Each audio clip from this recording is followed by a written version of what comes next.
की दलाली करते देखते मिलेंगे आपको। जिस भी विधानसभा में कांग्रेस का विधायक ढूंढ लो, कहीं भी चले जाओ, आंख मिच कर चले जाओ, केवल और केवल कॉलोनियां काटने में व्यस्त हैं, अपना कमीशन लेने में व्यस्त हैं। जो भी काम चलेगा उस काम में कितना कमीशन उसको मिलेगा और तभी काम आगे बढ़ेगा जब उसका कमीशन घर पे पहुंचेगा। बंधुओं, उसके साथ साथ में जो परिस्थिति हम सब के सम्मुख उत्पन्न हुई है, किन कांग्रेस के लोगों ने जिस प्रकार से भ्रष्टाचार को आज के समय पर राजस्थान में भ्रष्टाचार से राजस्थान को खोखला करने का जो काम किया है, वो काम हमारे समाज के लिए, हम सब राजस्थान के लोगों के लिए बहुत ही दुखदायी आने वाले समय पर होने वाला है। इनके कारण जो हम सबको दुख भोगने पड़ेंगे, ये चिंता हम सबको करनी है। राजस्थान की जनता को इस चिंता से मुक्ति हम सबको दिलानी है। तभी हमारा जीवन सार्थक है, तभी हमारा होना सार्थक है, तभी हमारा मनुष्य होना हमारा सार्थक है। अन्यथा कोई अर्थ नहीं हमारा यहाँ पर मनुष्य के रूप में जीवन जीने का। हम अपनी जनता को न्याय नहीं दे सकते, अपने लोगों के लिए विकास नहीं कर सकते, अपने राजस्थान प्रदेश को देश के साथ आगे नहीं बढ़ा सकते।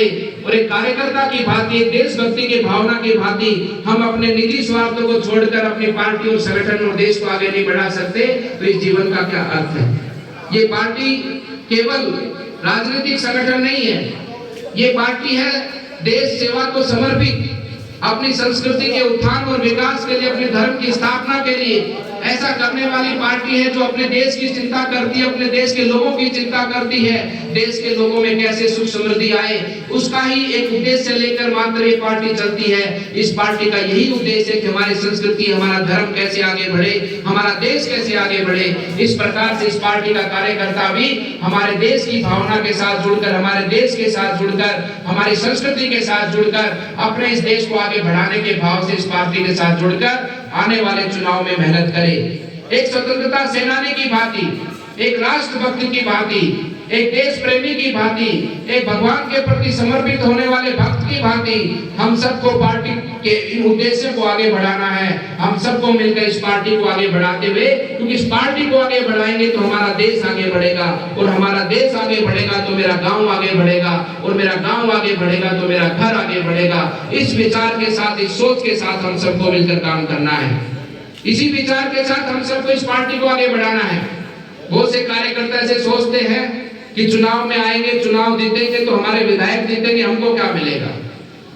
अगर यही बात हमारे स्वतंत्रता के सेनानी सोचते कि उनको क्या मिलेगा, तो आज यहाँ पर आप और हम ऐसे नहीं बैठे होते, आज भी अंग्रेज हम पर राज कर रहे होते।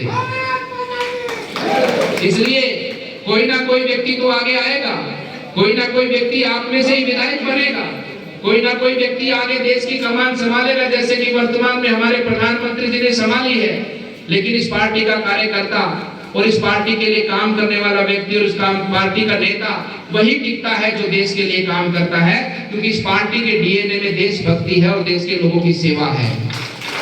इसके अलावा अगर कोई अन्य विषय उसके मन में है, उसके दिल में है, तो वो कार्यकर्ता एक दो बार तो चल सकता है, ज्यादा दिन नहीं चल सकता।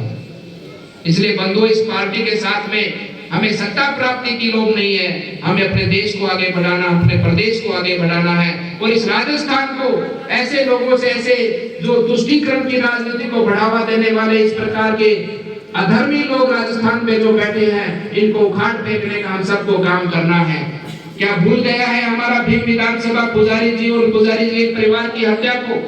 आप भूल गए हैं? कन्हैया को भूल गए हैं? आप करौली की हिंसा को भूल गए हैं? आप जोधपुर की घटना को भूल गए हैं?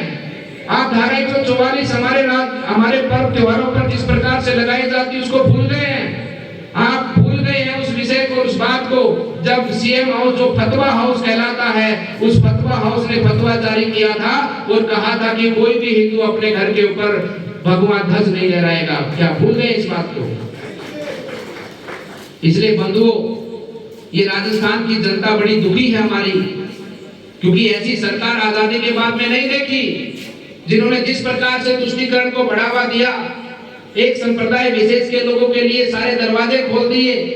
आज तक हमारी करौली की हिंसा के अपराधी पकड़े नहीं गए, आज तक कन्हैया मित्तल के अपराधियों को सजा नहीं हुई। मैं तो ये भी मानता हूँ कि जेल में उनको 5 स्टार सुविधा मिल रही होगी, जेल में आनंद ले रहे होंगे वो लोग। लेकिन हम सब कार्यकर्ताओं को, क्योंकि लोकतांत्रिक व्यवस्था है, इस लोकतांत्रिक व्यवस्था का पर्व त्योहार आने वाले दिनों के अंदर हमारे सम्मुख होगा और हम सबको इन कार्यकर्ताओं के साथ जुटकर हम सबको मेहनत कर कर अपने इस प्रदेश को देश को आगे बढ़ाना है।